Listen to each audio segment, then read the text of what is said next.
Hello everybody, my name is InspirAspir and welcome back to my tutorial series on how I make my Launchpad light shows.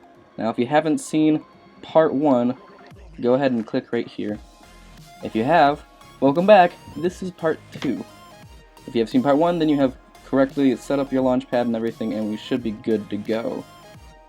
And if you also remember part 1, then you'll realize this looks a little bit different, and that's because I added a little section of a light show. I can show you a little clip right here.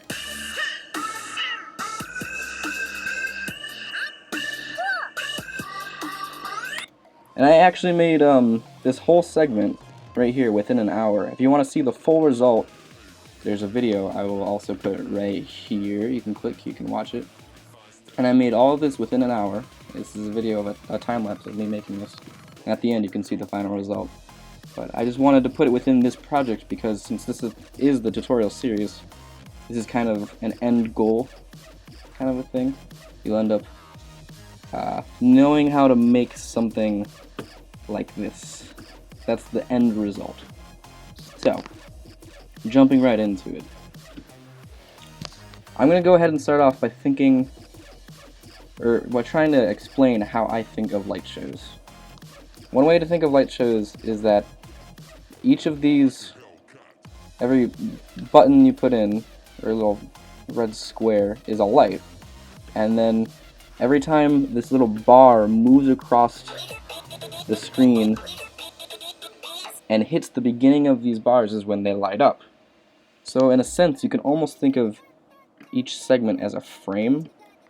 So if I have these size bars as my frames and I do a bunch of stuff like this, then these lights will light up as this bar moves across these lights, if that makes any sense. So I'm going to go ahead and just explain some tips and tricks that I find useful here and there throughout the tutorial. One thing I find useful is you can press Command 1 or Command 2, like you hold both of those buttons if you're on a Mac. I'm not quite sure what it is on Windows, but alternatively you can right click and choose one of these options, and that changes your bar size, your grid. Command 2 makes your grid wider, so you can see in this bottom right corner we're at a 2:1 ratio. If you do Command 1, it makes it smaller or closer together, and this is 1:1, and this is 1/16. If you zoom in more, you can do, closer sizes like 1/64. Honestly, past 1/64, if you go to 1/28, you don't really, it's hard for the human eye to even perceive that happening. I guess, you can, but it doesn't really look good. I like to stick to really fast parts, be it 1/64 and upwards.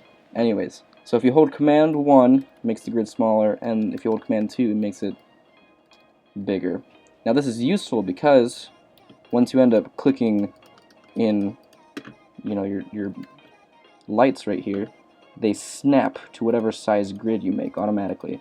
And you can end up changing the length. I will show you guys how to do that, but that's a useful tip to know. So one thing is, right now if you have the cursor, your normal looking cursor on your screen, you can use that to click and drag, and you can highlight whatever notes you want. This is useful for changing mass colors, if you want to change the colors of the entire bulk of a section, or it's useful for moving entire sections. And if you press B on your computer, B as in boy, your cursor will turn into this pen, or this pencil. And what that allows you to do is click and create individual notes like you saw me doing earlier. This is useful for actually placing whatever note you want.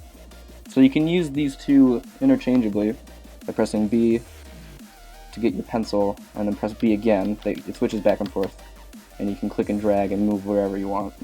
Now if you don't want to press B for whatever reason, you can excuse me, you can also go up here next to this yellow piano. You can click this pencil, and that switches between your pencil or your cursor. You'll notice when you press B though, it lights up and then it turns off, because it does the same thing. So, now that you know how to place individual notes, you press B, you get your pencil, you can click, it'll snap to whatever grid you want. Again, if you press Command 2, it makes your grid bigger, so if you want a wide note, you can do that. And so, once you click something, like let's pretend I want this note, we'll make a note right here. And every time I say note, I guess I actually mean a light, but since this is a piano roll, it's easy to think of them as notes. So if I want a light right here, and I'll delete everything else by highlighting them using my cursor and then press delete, just so we can focus on this. If I want this, and I want to press play right now, you can press space. Space lets you play. If I press space right now, it only shows up for a fraction of a second. It's just like that. And if I want it to go longer, what I can do is I can make sure I'm in my cursor, not my pencil, my cursor, and then I can go hover over the end of that note, and you notice it creates a kind of a bracket symbol. And once that happens, you can click and then drag wherever you want. And what this does is it changes the length that the note is on. So now that I've dragged it this long, it'll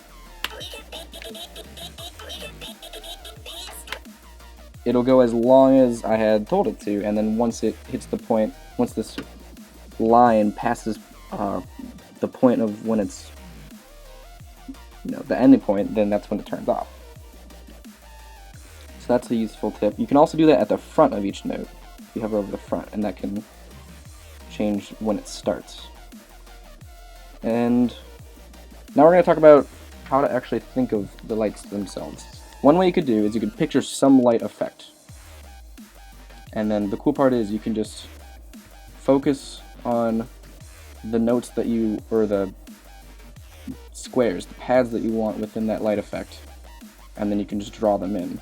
So for example, if I want a light to start here and shoot across, I would press this button, and you'll notice in the piano roll that it lights up, which is great. And then you can click right there, and then you'll notice that this will light up for however I want it to. I'm going to go ahead and get rid of this other one, like I wanted to. Now I want it to continue to move across here. So the next thing I'm going to do is I'm going to focus on this one.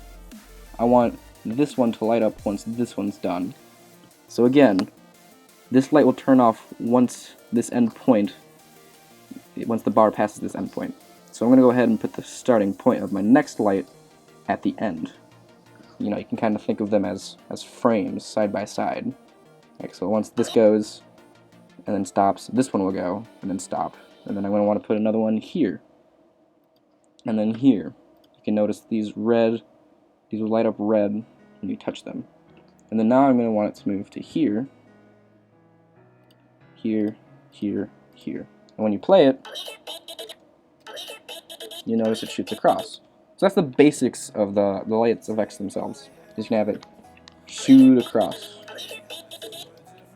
In case if you didn't already know, the Launchpad, how it's set up is that the notes, they start down here in this bottom left corner. Now this works, this is the same for the Pro, the Mark II, the S, the Mini. The concept is the same, in that they start in this bottom left, you can see right here, and then it goes up one. You can see this red bar is just one above the one I just put, and then up one more, and then once you get to this fourth one, then it starts over here, as weird as that is, and then right here, right here, right here.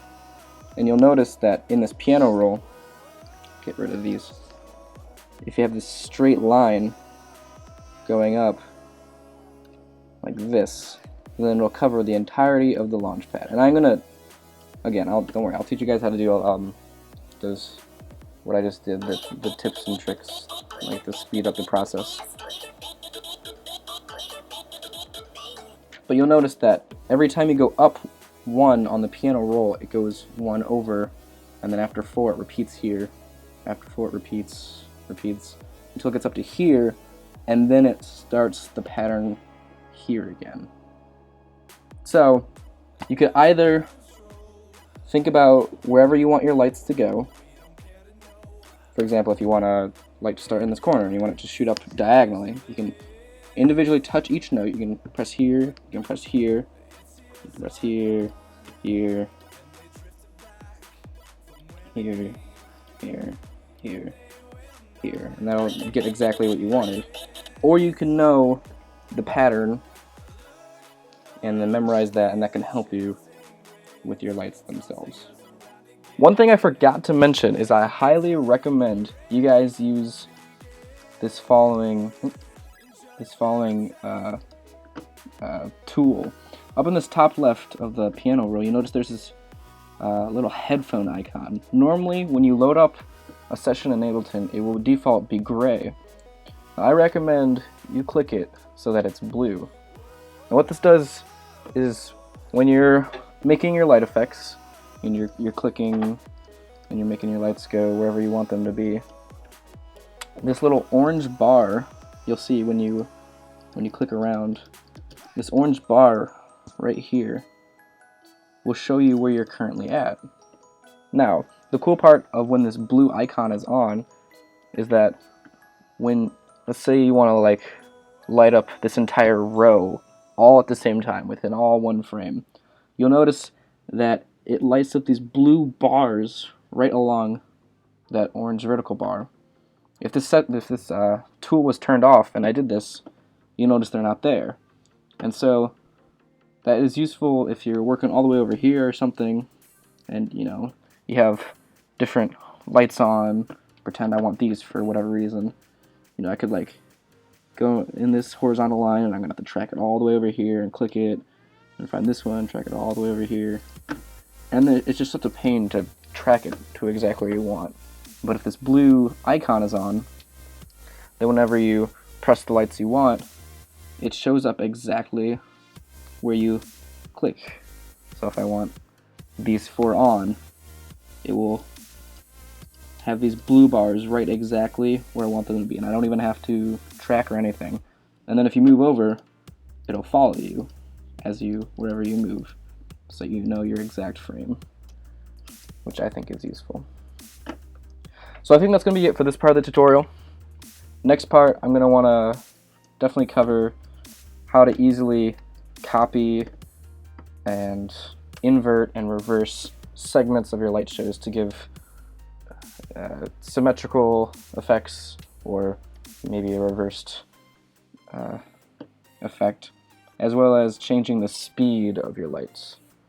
And then I think later on down the road we can talk about colors, the velocity settings, and rainbows, maybe fading, stuff like that. Hopefully you guys enjoyed this video. I really appreciate you guys watching, and I hope to see you all in the next part. See ya.